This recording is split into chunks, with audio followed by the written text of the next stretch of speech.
Hola, ¿qué tal chicos? Muy buenos días. Tengan todos ustedes. Vamos a dar inicio con las actividades de hoy. Vamos a trabajar en su libro de español con el tema palabras para indicar sucesión. Para esto vamos a retomar lo que vimos en la clase pasada. Acuérdense que estamos en el proyecto escribir un relato autobiográfico para compartir. Y empezamos viendo lo que era una autobiografía que les mencionaba, que es un escrito que hace o empieza a narrar alguien contando acontecimientos de su vida.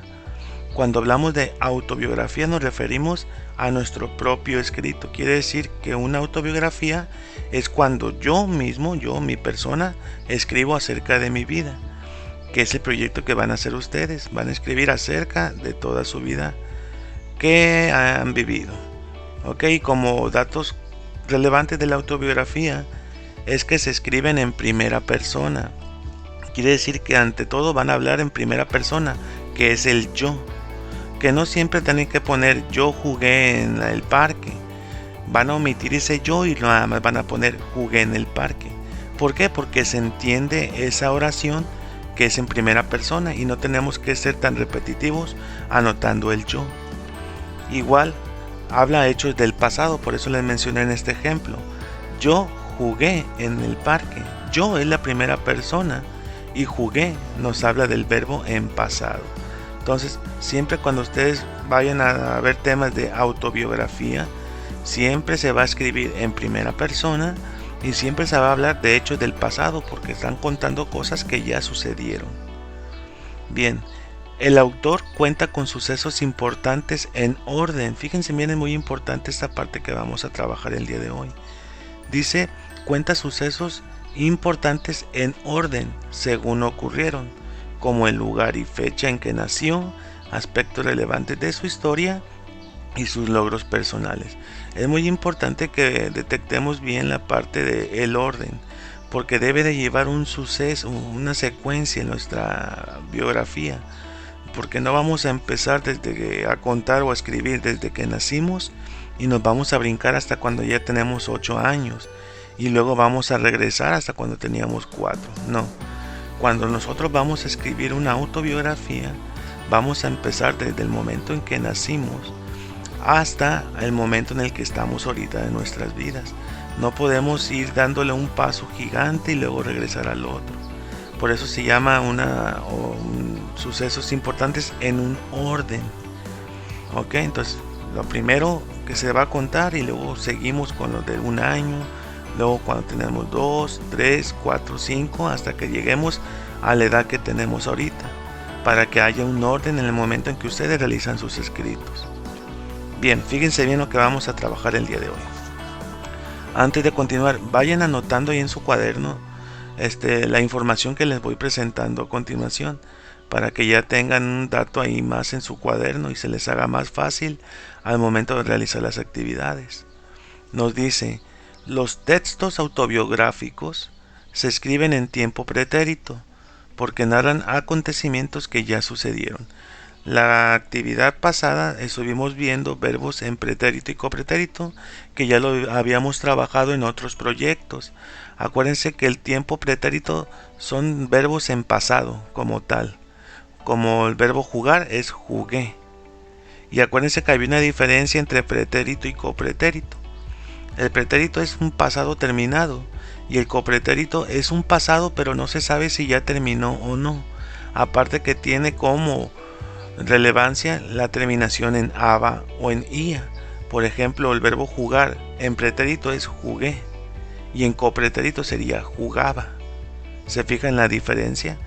Ambos están escritos en pasado, ambos contaron algo que ya sucedió, pero el copretérito no se sabe si todavía lo juega o no, porque dice jugaba, pero no sé si continúa jugándolo o no, porque no lo desconozco. Pero la palabra jugué, esa sí nos está indicando que ahí terminó, que ya no lo juega. Él jugó, ya no lo va a volver a hacer, o quizás lo retome después. Pero el pretérito como tal nos está indicando ya una acción terminada. En este caso, en el ejemplo que yo les pongo de jugar, sería jugué. Entonces, los textos autobiográficos o las autobiografías siempre se van a escribir en primera persona y en tiempo pretérito, que es el pasado. Muy bien, seguimos. Al ordenar e indicar cuándo ocurren los hechos, se emplean palabras como primero, luego, después y al final. Fíjense bien, esto porque va a ser la parte que vamos a trabajar el día de hoy. Estas palabras nos se van indicando el orden en el que nosotros vamos a realizar el escrito. Por ejemplo, yo les puse aquí un pequeño ejemplo. Nos dice, aquí lo tenemos: cuando llego a la casa, primero me lavo las manos, después me voy a comer para al final hacer la tarea. Fíjense bien que en esa pequeña oración estoy utilizando las palabras claves que me van a indicar el suceso y el orden en que yo voy a estar narrando los hechos. En su caso, como vamos a contar o van a contar su historia, su vida, sería primero, bueno, la palabra primero no sería: yo nací en Baja California. ¿Ok? Primero me estudié en el preescolar, Alichu Macero. Estuve estudiando 2 años de mi vida. Después ingresé a la primaria Juan María de Salvatierra. En primer grado tuve a mi profesora Juanita, por decirlo así. Si se ven, estoy utilizando esas palabras que me van a ayudar a enlazar un escrito correctamente, porque ya voy a llevar una consecuencia, un seguimiento, perdón. Empiezo con un primero, luego llevo un después, luego llevo la palabra luego. Fíjense bien, yo la estoy empleando ahorita para explicarles con la palabra luego. Y finalmente o al final termino ya mi escrito o mi oración. Siempre cuando vayan a hacer sus escritos de su autobiografía, deben de tener muy en cuenta esas palabras claves para llevar un orden y enlazar bien las ideas. Yo sé que a lo mejor ustedes lo han hecho o lo han escrito y sin saber las hemos estado empleando, las hemos estado usando, pero no sabían que son palabras de enlace para llevar un orden y una secuencia en mis escritos. Pues bien, ténganlas muy presentes porque las vamos a usar para poder realizar mejor nuestro escrito. ¿Sale? Bien. Otra parte de los escritos autobiográficos nos dice: para enlazar ideas e indicar las causas o consecuencias de las acciones, utilizamos conectores. Se le llaman conectores porque están uniendo varias palabras, como cuando ustedes están conectando el enchufe de su teléfono de la carga a la luz. Si yo lo conecto, me va a conectar al teléfono y voy a tener carga. Se están enlazando. Nos sirve para hacer otra situación. Dice: como por eso, como, en consecuencia, por lo tanto, porque. Ok, estas son palabras que nos van a servir como conectores. Se usan también en los escritos y ya los hemos usado y los hemos hablado, pero no sabemos o no sabíamos que tienen un nombre, que se llaman conectores. ¿Sale? Entonces ya lo tenemos bien escrito, bien claro. Cuando nosotros empleamos este tipo de palabras: te caíste, por eso te lastimaste.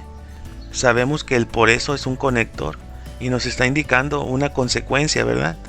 Él se cayó, por eso se lastimó una parte de su cuerpo. Hay una consecuencia del caerse y estamos utilizando un conector. Fíjense bien en el ejemplo que yo les estoy anotando. Dice: Miguel estudió mucho, por eso sacó un 10 en su examen. ¿Ya observaron dónde está el conector? Aquí miren, en la palabra por eso. ¿Sí?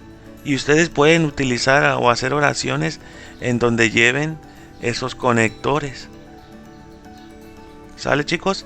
Entonces lo que vamos a estar viendo ahora son las palabras que nos sirven para llevar un orden y enlazar nuestras ideas, como son primero, luego, después y al final. Y vamos a trabajar con los conectores, como por eso, el cómo, en consecuencia, por lo tanto, porque. ¿Ok? Por lo tanto, Esto que están viendo en pantalla lo van a anotar en su cuaderno para que tengan esa información y poder realizar las actividades que vayamos a hacer en la siguiente. Ok, entonces eso va a ser todo por el día de hoy. Nos vemos y nos escuchamos en la siguiente. Cuídense mucho.